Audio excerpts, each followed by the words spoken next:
problèmes de la vie, cette peur va vous empêcher d'accomplir ce à quoi Dieu, alléluia, vous appelle. Alléluia. Et vous serez disqualifié dans l'accomplissement du plan et des desseins de Dieu. C'est pourquoi il faut arrêter les raisonnements, il faut arrêter les préjugés. Les mauvaises idées qu'on a vis-à-vis de soi-même, vis-à-vis des autres, vis-à-vis du système. Amen. Et la deuxième chose que ça va créer, c'est le complexe d'infériorité. Nous l'avons dit déjà. Le complexe d'infériorité. Amen. Le complexe d'infériorité va venir du fait de se comparer aux autres. Et cette comparaison va naître de l'idée ou de l'appréciation que le monde fait de certaines choses. Alléluia. On pourrait dire par exemple que, et ça c'est la pensée des hommes, qui comparent les gens par rapport à leur physique, ou lorsque quelqu'un a un physique encore plus important, alléluia, amène à un physique, surtout au niveau des femmes, elle est claire, elle a un bon physique, amen. Les gens pour le monde, c'est le standard de femme qu'il faut. Amen. Quand quelqu'un est riche, quand quelqu'un a tout ce qu'il a besoin, alléluia, c'est le standard, amen, de personnes qu'on a. Et nous avons vu que c'est la pensée des hommes. Amen. Nous avons vu que c'est la pensée des hommes, c'est l'idée des hommes. Et nous avons vu que Dieu ne pense pas de cette manière. Amen. Dieu ne pense pas de cette manière. Alléluia. La manière de penser de Dieu est très différente. Donc c'est pourquoi nous ne devons pas marcher selon la pensée des hommes, mais qu'est-ce que Dieu pense de nous. Ce n'est pas ce que les gens pensent de nous, mais qu'est-ce que Dieu pense de nous. Alléluia. Amen, amen. Et c'est ça. Il a dit à sa mère, il dit, vous les hommes, vous regardez à ce qui frappe à l'œil, vous regardez à l'apparence. Mais mon Dieu, je regarde au cœur. Alléluia. Mon Dieu, je regarde au cœur. Donc, la manière dont nous voyons les choses, ce n'est pas de cette même manière que Dieu voit les choses. Amen. Donc, notre manière d'appréciation, notre manière d'apprécier les choses doivent se conjuguer, alléluia, vis-à-vis de la parole de Dieu. Et nous avons vu que dans le livre de 1 Corinthiens chapitre 1, le verset 26, nous avons vu que pour tout ce que Dieu a appelé, il dit, il n'y a pas beaucoup de nobles. C'est pas ça? Est-ce qu'on peut me donner le verset? 1 Corinthiens chapitre 1, le verset 26. Il dit, parmi tous ceux que j'ai appelés, il n'y a pas beaucoup de sages. Amen, selon le monde. Il n'y a pas beaucoup de riches selon le monde. Amen. Mais j'ai appelé les choses folles de ce monde pour confondre les choses. J'ai pris les choses vaines de ce monde pour confondre. Alléluia. J'ai pris celles qui ne sont pas pour confondre celles qui sont. Afin qu'aucune créature ne puisse se glorifier. Mais que toute créature se glorifie dans le Seigneur. Donc, Dieu a lui-même appelé les gens qui sont simples. Il a dit beaucoup. Ça ne veut pas dire que non, le Seigneur passe tout son temps en train de rechercher les malheureux ou les pauvres. Non, ça n'a rien à voir avec ça. Parce que dans l'église aussi, on a besoin de Joseph d'Arimathée. Alléluia. Les disciples ont suivi Jésus. Mais parmi les disciples de Jésus, il y avait quelqu'un qu'on ne voyait pas. Il y avait les 12 disciples qui étaient là. Mais il y avait encore des disciples qui aimaient Jésus. Les gens comme Joseph d'Arimathée. La Bible dit que ce sont des gens qui étaient disciples de Jésus. Amen. Qui étaient disciples de Jésus. Et en tant que des disciples de Jésus, amen, ces gens-là continuaient. Alléluia, suivaient Jésus, mais ils n'étaient pas parmi les 12. Ils n'étaient pas parmi les 12. Alléluia. Ils n'étaient pas parmi les 12. Mais quand il est arrivé au moment d'aller enterrer Jésus, ce n'est pas les pierres là. Les pierres là n'ont pas l'argent pour faire ça. Pour aller mettre dans un sépulcre, alléluia, qui a une valeur. Amen. Qui a une valeur considérable. Il fallait un Joseph d'Arimathée. Donc c'est vrai que dans l'église, Il dit, il n'y a pas beaucoup de nobles, beaucoup de riches selon le monde. Mais s'il n'y a pas beaucoup, ça veut dire qu'il y a quand même quelques-uns que Dieu envoie dans l'église. Alléluia. Mais il dit, il prend les choses simples, il prend les choses folles pour confondre. Alléluia. Donc l'Éternel a son appréciation. Et il veut prendre ta vie telle que tu es pour te transformer et pour te bénir. Donc ce n'est pas parce que quelqu'un a de l'argent que toi, que tu es devenu une esclave, mais tu n'es rien sur la terre. Alléluia. Ce n'est pas parce que quelqu'un est dans une condition sociale meilleure que toi, que cette personne est une personne supérieure à toi. Ça n'a rien à voir. Chacun a sa grâce et chacun a sa chose. Et bien vous savez qu'il y a des choses en vous qui vont se transformer avec le temps. Il y a des choses que vous avez besoin avec l'expérience d'acquérir. Alléluia. Amen, amen. Donc ce n'est pas la peine de se mépriser, de se minimiser. Gloire à Jésus. Amen, alléluia. Vous n'avez pas besoin d'aller vous dépigmenter parce que on dit non, c'est une femme claire ou bien. Non. Vous n'avez pas besoin d'aller vous dépigmenter, d'enlever votre peau pour ça. Vous n'avez pas besoin, amen, d'être garçon pour devenir femme pour ça. Acceptez-vous tel que Dieu vous a créé. Vous êtes créé à l'image de Dieu. Alléluia. Apprenez à vous apprécier tel que Dieu vous apprécie, tel que Dieu vous a créé. Sinon, ça va faire de vous des gens complexés. Luc chapitre 12, le verset 15 dit quelque chose de très important. Luc 12, 15, est-ce qu'on peut le lire?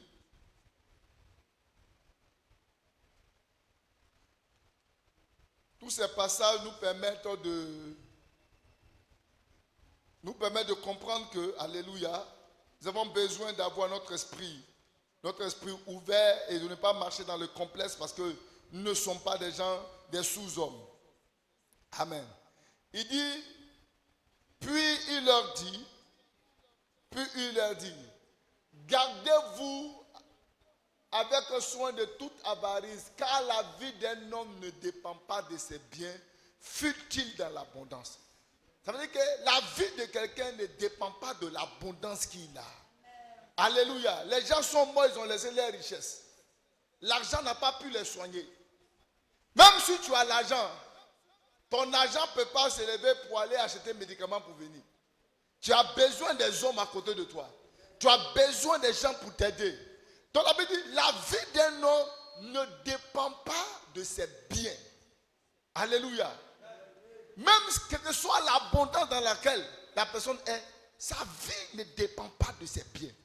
Donc les standards, amen, le fait que quelqu'un ait une condition de vie plus élevée ou une condition de vie sociale plus agréable ne veut pas dire que vous êtes des personnes qui sont inférieures. Parce que la vie de l'homme là ne dépend pas de son argent, ne dépend pas de ses biens. Les gens ont été riches, mais les richesses n'ont pas pu les faire sortir des problèmes dans lesquels ils étaient. Alléluia. Gloire à Jésus. La vie d'un homme dépend de Dieu. Dépend de Dieu. Sa vie ne dépend pas de ses biens. Alléluia. Quelle que soit l'abondance dans laquelle il est.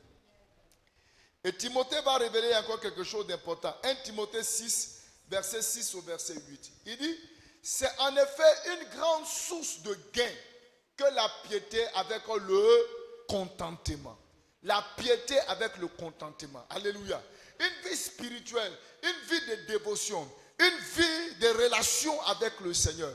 Alléluia. En se contentant de ce que Dieu vous a donné. Contentez-vous. Contentez-vous de ce que Dieu vous donne. Alléluia. C'est vrai que vous n'êtes pas satisfait. Mais bénissez le Seigneur pour ce que vous avez déjà.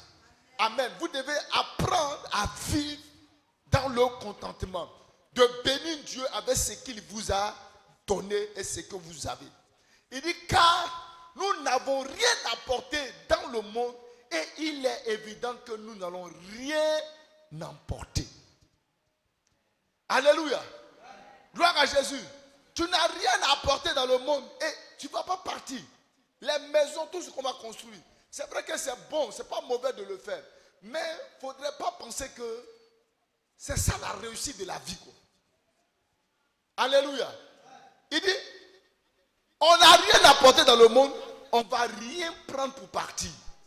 On ne va rien prendre pour partir. Donc personne ne prendra quelque chose. Ce n'est pas des passages pour nous contenter, mais nous conduire dans la pauvreté, dans le manque. Non, non, non, ça n'a rien à voir. Mais ça nous amène à apprendre à vivre avec ce que Dieu nous donne.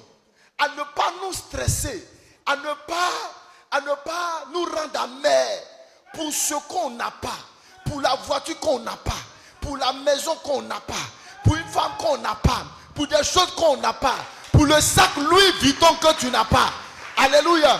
Pour la belle chaussure que tu n'as pas. Il ne faut pas que ce soit un stress pour toi. Parce que tout ça là, tu ne vas rien apporter. Tu n'es pas venu à quelque chose, tu ne vas rien apporter. Tu as l'argent pour les payer, tu les payes. Tu n'as pas l'argent pour les payer, ce que ton argent peut payer, tu payes. Tu vis avec ça et sois heureux avec ce que Dieu te donne. Avec là où ta main peut partir. N'envie rien à personne parce que tout ce que vous voyez, personne ne va l'enterrer avec son argent, avec sa maison, avec sa voiture. Ils vont tout laisser pour partir. Et c'est dans ces funérailles-là qu'il y a beaucoup de palabres. Alléluia. Parce que ceux-là, quand ils partent là, on tue vite les gens. On tue vite les enfants, l'oncle on tue vite pour prendre les terres. Amen. Et puis arracher tout ce qu'il a à prendre. On continue, s'il te plaît. On était à quel verset? On est au verset 8.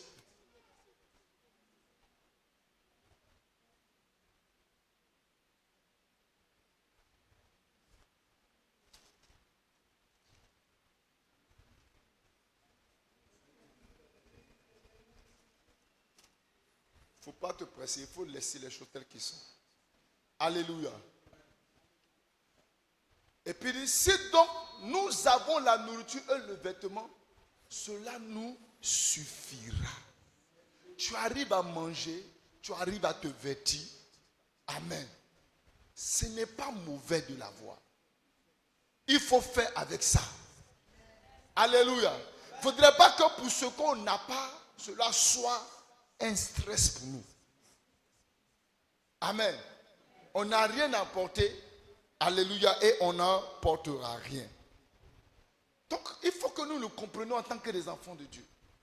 Et que nous apprenions à vivre avec ce que Dieu nous donne. La capacité que Dieu nous donne. Celui qui avait ses 2 talents n'a pas jalousé celui qui avait 5 talents. Avec ses 2 talents, il a fait ce qu'il pouvait faire avec ses 2. Celui qui avait un talent qui a eu peur, ce sont des personnes qui ont tendance à envier les gens. Qui ont tendance à jalouser ceux qui en ont déjà. Alléluia. Avec le couloir dans lequel Dieu vous a mis, faites avec ce qu'il vous a donné. Allez avec ce qu'il vous a donné. Bénissez le Seigneur pour ce qu'il vous a déjà donné. Alléluia. Tu es dans un studio, bénis Dieu pour un studio. Ne soyez pas pressés dans la vie. Moi, j'ai commencé avec une entrée couchée du moins. Ça fait ça que j'ai commencé. Avec un matelas et 2 tabourets. Les tabourets me sont venus après. Après ça, il y a un frère qui a fait une chaise pliante pour moi.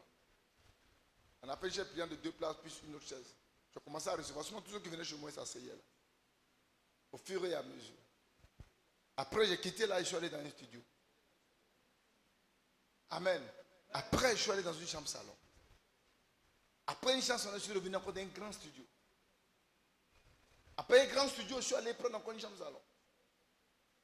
Après une chambre salon, je suis allé maintenant dans une autre, 2 chambres. Mais à ce moment, ma famille a commencé par s'élargir.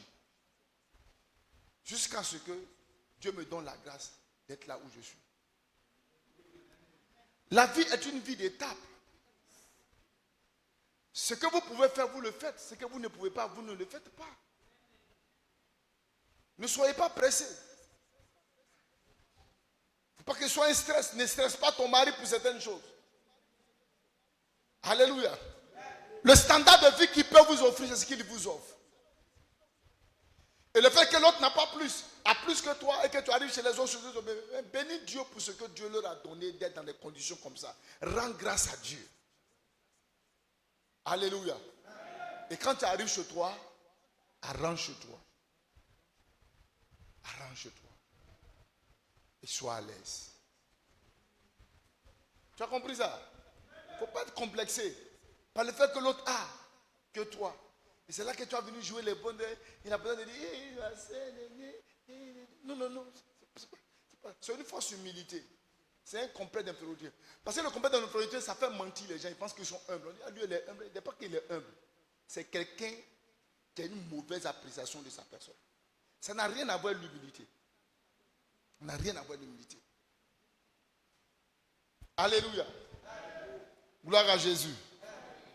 Donc il faut vaincre ça. Tant que tu ne fais pas ça, les valeurs qui sont en toi. Et toi, tu vas voir que tout le monde est toujours supérieur que toi.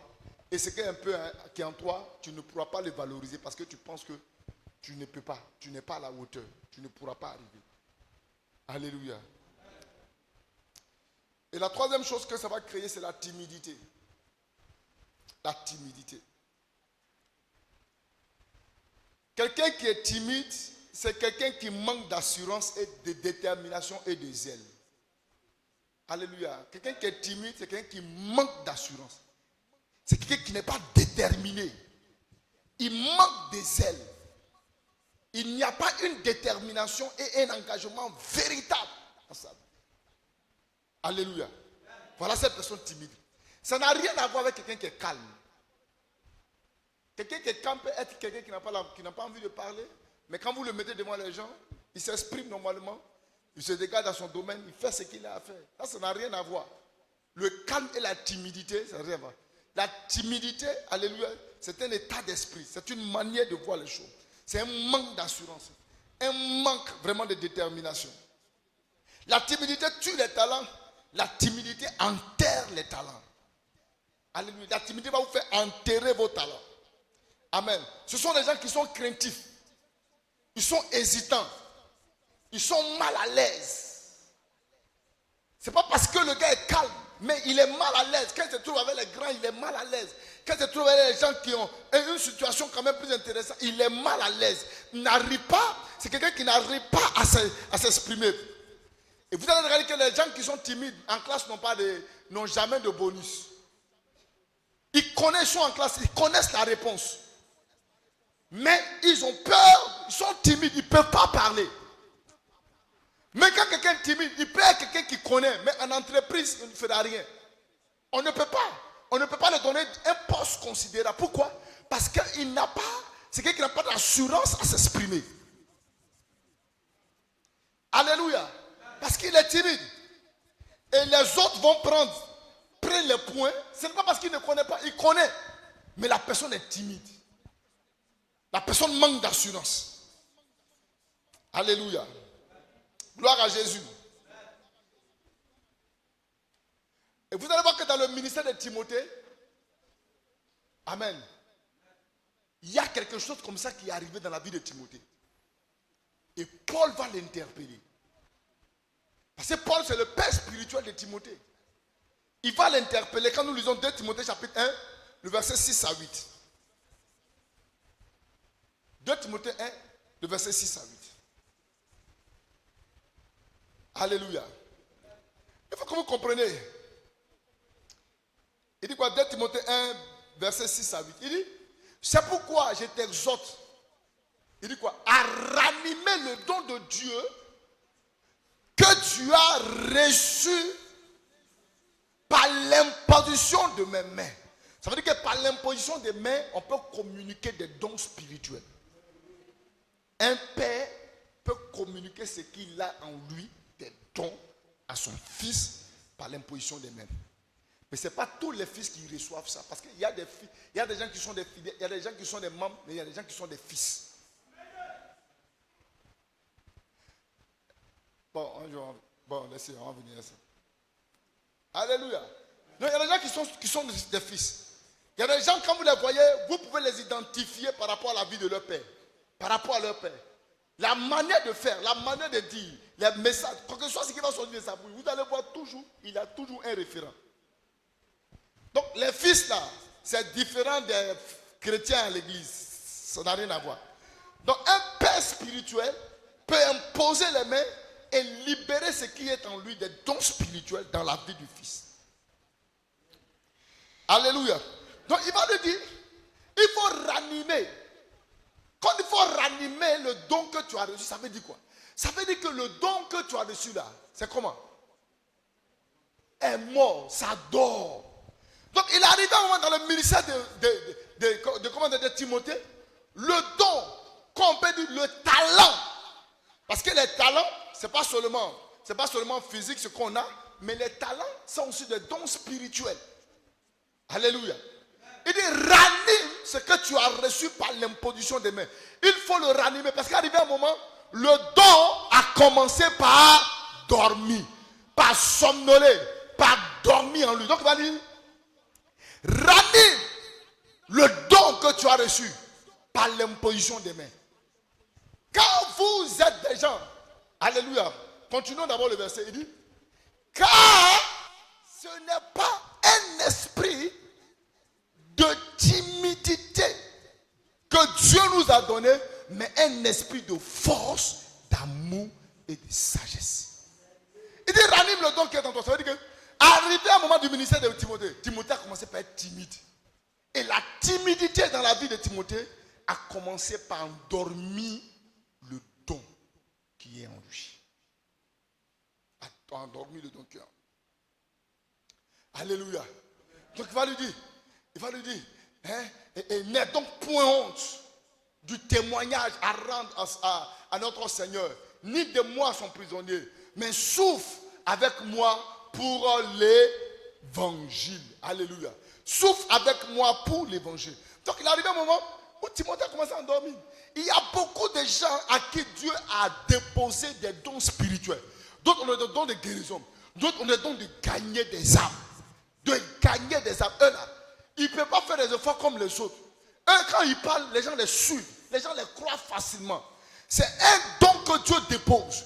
Mais beaucoup de personnes ont tué les dons, ont étouffé les dons par l'esprit de la timidité. Ils manquent d'assurance, ils manquent de zèle, ils ne sont pas déterminés. Ce sont les gens qui sont des chrétiens, mais on ne les sent pas.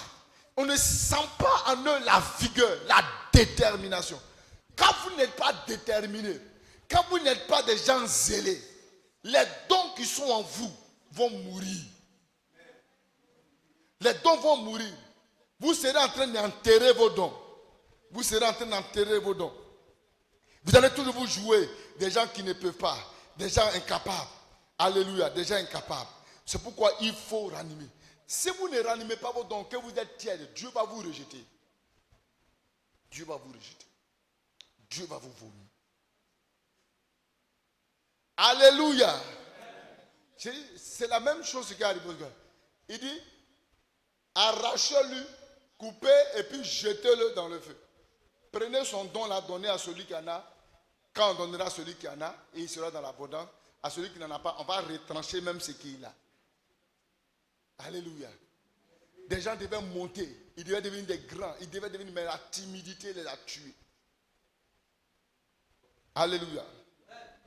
Apocalypse chapitre 3, le verset 16. Apocalypse 3, verset 16 dit. Il dit ainsi. Il dit, parce que la timidité, ça envoie donc la tiédeur. Il dit, ainsi, parce que tu es tiède et que tu n'es ni froid, ni bouillant, je te fais quoi? Je te vomirai de ma bouche. Dieu dit, je vais te vomir. Parce que tu n'es pas bouillant, tu n'es pas froid, tu n'es pas chaud. À l'église, souvent tu es là, souvent tu n'es pas là.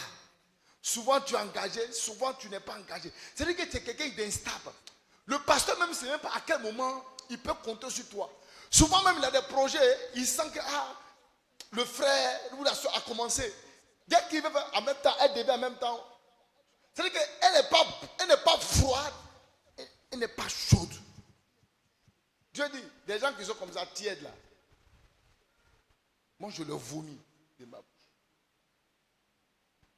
Alléluia.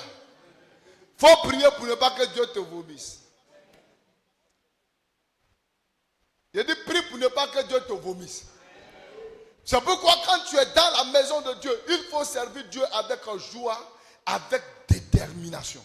On doit te voir zélé, on doit te voir engagé, on doit te voir. Sinon, si la timidité a commencé à entrer dans ta vie, la timidité va commencer par tuer le don. tuer le don. Tu vas enterrer ce que tu as. Alors que tu as un potentiel, alors que tu as un instrument que Dieu a choisi dans cette église, a choisi dans son œuvre pour accomplir ses desseins. Mais tellement que tu es dans les préjugés, tu es dans les raisonnements, tu raisonnes tout le temps, Arrivé un moment, Dieu va dire, bon d'accord, moi je te laisse tomber. Je vais aller prendre quelqu'un d'autre. Et ce qui était en toi là, c'est mieux, on va prendre ça pour lui donner. Parce que lui, il est disponible, lui, il est prêt à servir. Lui, il est prêt à mouiller le maillot. Lui, il est prêt à être déterminé pour mon œuvre. Toi, il a déposé ces choses en toi, comme tu n'es pas prêt, je vais aller. C'est pourquoi vous allez trouver dans l'église, il y a des gens qui sont là souvent il y a longtemps, et quelqu'un va quitter de loin comme ça, il n'y a pas longtemps, il vient, et puis vous le voyez déterminé, puis là, commence par monter. Ah, non, c'est pas affaire de Dieu, c'est pas le goût des Sanhédrins. Hein. Quand vous voulez former le goût des Sanhédrins, les pharisiens, là, quand vous voulez former votre groupe, Dieu va aller toujours envoyer quelqu'un qui va sortir du lot et qui va commencer par apporter un réveil. Alléluia, un réveil. C'est pourquoi dans l'église, il n'y a pas besoin de dire que je suis là à longtemps, l'autre à longtemps. Dieu s'en fout de ton, tu es là à longtemps, tu es là, tu es venu, ce n'est pas son problème. Quand il sent que vous êtes mort, vous êtes tiède, lui son œuvre doit aller de l'avant. Ce n'est pas à cause de toi, lui son œuvre va rester là, ça va freiner. Donc il va envoyer des gens bouillants, des gens déterminés. Quand ils viennent, ils comprennent la vision, ils rentrent dans la vision. Paf, ça commence à partir. À nous-mêmes, c'est comme ça que nous on a commencé. Quand on a commencé par venir, on a commencé net. On a commencé très bouillant. Paf, ça a commencé par monter. On a commencé par monter, partir même. Partir. Alléluia. Et on a commencé à avoir des portes de responsabilité, des manchettes. Il y avait des grincements dedans, mais les dents ont grincé. Mais l'œuvre de Dieu allait. A continué. Alléluia. Pourquoi il faut être scellé, il faut être engagé, il faut être déterminé. Il faut comprendre la vision, il faut partager la vision. Un leader spirituel qui a des fils spirituels n'a pas besoin de beaucoup parler. Parce que les fils spirituels sont capables de détecter sa manière de fonctionner, sa manière de voir les choses, sa manière d'exprimer les choses. Même seulement en un seul mot, ils comprennent déjà tout ce qui doit se passer. Là, ils sont dans l'église, ils sont là, mais ils ne sont pas des fils. Ils n'arrivent même pas à comprendre. Même jusqu'à présent, il faut encore leur expliquer encore la vision. Alléluia. Gloire à Jésus. Dis, la timidité meurt dans ma vie au nom de Jésus. Tout esprit de timidité dans ma vie est détruit. Alléluia. Dis, je déclare dans le nom de Jésus. Tout esprit de timidité